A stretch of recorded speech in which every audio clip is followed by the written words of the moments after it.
આગામી 17મીએ વડાપ્રધાન નરેન્દ્ર મોદીનો જન્મદિવસ હોય જેને લઈ સુરતમાં પશ્ચિમ વિધાનસભા વિસ્તારમાં ધારાસભ્ય પૂર્ણેશ મોદી દ્વારા તૈયારીઓ શરૂ કરી દેવાઈ છે। વડાપ્રધાન નરેન્દ્ર મોદીના આગામી 17મીએ આવી રહેલ જન્મદિવસ પહેલા જ સુરતમાં તૈયારી શરૂ કરાઈ છે। સુરત પશ્ચિમ વિધાનસભા વિસ્તારમાં વડાપ્રધાન નરેન્દ્ર મોદીના જન્મદિવસ નિમિત્તે 2500થી વધુ વેપારી ડિસ્કાઉન્ટ સ્કીમ જાહેર કરશે। 2% લઈને 100% જેટલું ડિસ્કાઉન્ટ અલગ અલગ પ્રોડક્ટ પર વેપારી લોકોને આપશે। આ યોજનાના પ્રસાર પ્રચાર માટે આજે 350 સ્કૂલ વાહનોમાં બેનરો લગાવાયા છે। પશ્ચિમ વિધાનસભા વિસ્તારમાં આવેલ મંદિરોમાં વડાપ્રધાન નરેન્દ્ર મોદીના જન્મદિવસની પૂર્વ સંધ્યાએ મહાઆરતી યોજાશે। ઉપરાંત પશ્ચિમ વિધાનસભાના તમામ ગણેશ પંડાલોમાં પણ મહાઆરતીનું આયોજન થશે।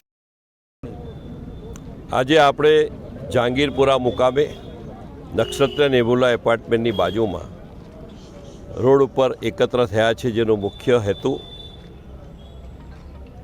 17 સપ્ટેમ્બરે આદરણીય પ્રધાનમંત્રી શ્રી નરેન્દ્રભાઈ મોદી સાહેબના જન્મદિવસની ઉજવણીનો પ્રચાર અને પ્રસાર અર્થે સ્કૂલની 350થી વધુ વાન અહીંયાથી આપણે એને ઝંડી આપીને પસાર કરાવી છે। 4 દિવસ સુધીના પ્રચાર સમગ્ર પશ્ચિમ ઝોન વિસ્તારમાં થશે।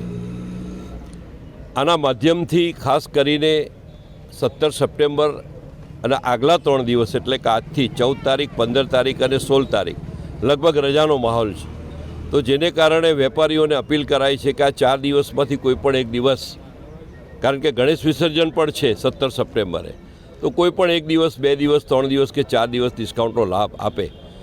2500થી વધુ વેપારીઓ, જેમાં રેસ્ટોરન્ટ, હોટલ, ડેરી, બેકરી, દવાખાના, હોસ્પિટલ, અનેક કપડાની દુકાન, અનેક દુકાનો મારફત, જેમાં ખાસ કરીને રામનગરની અંદર 250થી વધુ દુકાનો, 180થી વધુ દુકાનો પ્રાઇમ માર્કેટની અને બીજી બધી જે મોટા માર્કેટો છે એ મળીને ખૂબ મોટા પ્રમાણમાં 2500 જેટલા વેપારીઓ ડિસ્કાઉન્ટ જાહેર કર્યું છે।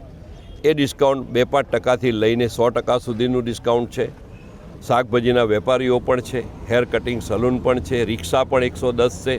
તો આ બધા ડિસ્કાઉન્ટનો લાભ ખાસ કરીને શહેરની જનતાને, એમાં મધ્યમ વર્ગ, ગરીબ વર્ગ, જરૂરિયાતમંદ વ્યક્તિને એનો લાભ મળે એવા હેતુથી આ કાર્યક્રમનું આયોજન કરેલું છે। સેવા દિવસની ઉજવણી કરી રહ્યા છીએ। સાથે સાથે સાર્વજનિક ગણેશ ઉત્સવ પણ હોય, જેને કારણે આપણે 374 જેટલા ગણેશ મંડપોમાં આગલે દિવસે એટલે કે પૂર્વ સંધ્યાએ 16 તારીખે સાંજે મહાઆરતીનો કાર્યક્રમ, કે જેમાં અપીલ કરાઈ છે કે આદરણીય પ્રધાનમંત્રી શ્રી નરેન્દ્રભાઈ મોદી સાહેબના જન્મદિવસે એમના દીર્ઘાયુષ્ય માટે પ્રાર્થના પણ થશે। આ ઉપરાંત 51 દેરાસરોમાં અને 65 જેટલા મંદિરોમાં પણ આગલે દિવસે મહાઆરતીનું આયોજન પણ કરવામાં આવ્યું છે।